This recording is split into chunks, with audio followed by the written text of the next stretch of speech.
খালেদা জিয়ার স্বাস্থ্যের সবশেষ খবর জানাতে রাজধানীর এভার কেয়ার হাসপাতালের সামনে থেকে যুক্ত হচ্ছেন সহকর্মী আপেল শাহরিয়ার।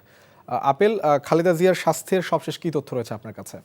ভালো খবর, বিএনপি চেয়ারপারসন বেগম খালেদা জিয়ার সংকটাপন্ন অবস্থা থেকে কিছুটা উন্নতি হয়েছে। আজকে সিটি স্ক্যান করা হয়েছিল, রিপোর্ট নর্মাল এসেছে এবং দেশি বিদেশি ডাক্তারদের নিয়ে যে মেডিকেল বোর্ড গঠন করা হয়েছে আজকেও তারা বৈঠক করেছেন এবং পরবর্তী যে করণীয় তার চিকিৎসার সেটি তারা করছেন। এবং আপনাকে বলে রাখি যে যে বিদেশি চিকিৎসকরা যারা রয়েছেন তারা যে বিষয়টি নিয়ে এখন বেশি খুব চিন্তিত সেটি হচ্ছে যে তার যেহেতু নানা ধরনের জটিলতা রয়েছে তার শরীরে, যেমন তার ডায়াবেটিস রয়েছে, আর্থ্রাইটিস রয়েছে এবং কিডনির সমস্যা রয়েছে, লিভার সিরোসিস। তো এই বিষয়গুলো সবগুলো মিলেই কিন্তু তাদেরকে চিকিৎসাটা দেওয়া হচ্ছে। এর জন্য একটু চ্যালেঞ্জ, তাদের ধীরে সুস্থে তাদের চিকিৎসা দেওয়া হচ্ছে। তবে যে ভালো খবরটি বললাম যে তিনি যে অবস্থায় ছিলেন সেখান থেকে কিছুটা উন্নতি হয়েছে।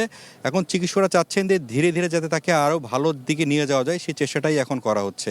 আর বিদেশ যাত্রার যে কথাটি বলা হচ্ছে, তিনি কবে যাচ্ছেন, কবে তাকে লন্ডনে নিয়ে যাওয়া হবে, সেটি কিন্তু পুরোটাই নির্ভর করছে এই মেডিকেল বোর্ডের উপর।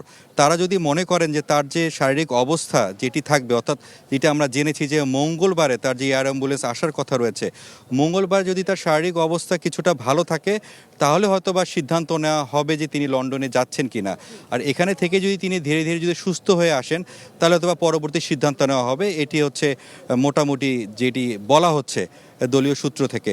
তবে বলে রাখি যে আজকে আনুষ্ঠানিকভাবে কিন্তু কোনো সংবাদ সম্মেলনের মাধ্যমে তার শারীরিক অবস্থা নিয়ে কোনো কথা বলা হয়নি। তবে আজকেও তার পুত্রবধূ জোবাইদুর রহমান এসেছিলেন, বিকেলবেলায় তিনি হাসপাতালে আসেন এবং রাত 11টার কিছু পরে তিনি হাসপাতাল থেকে বের হয়ে যান।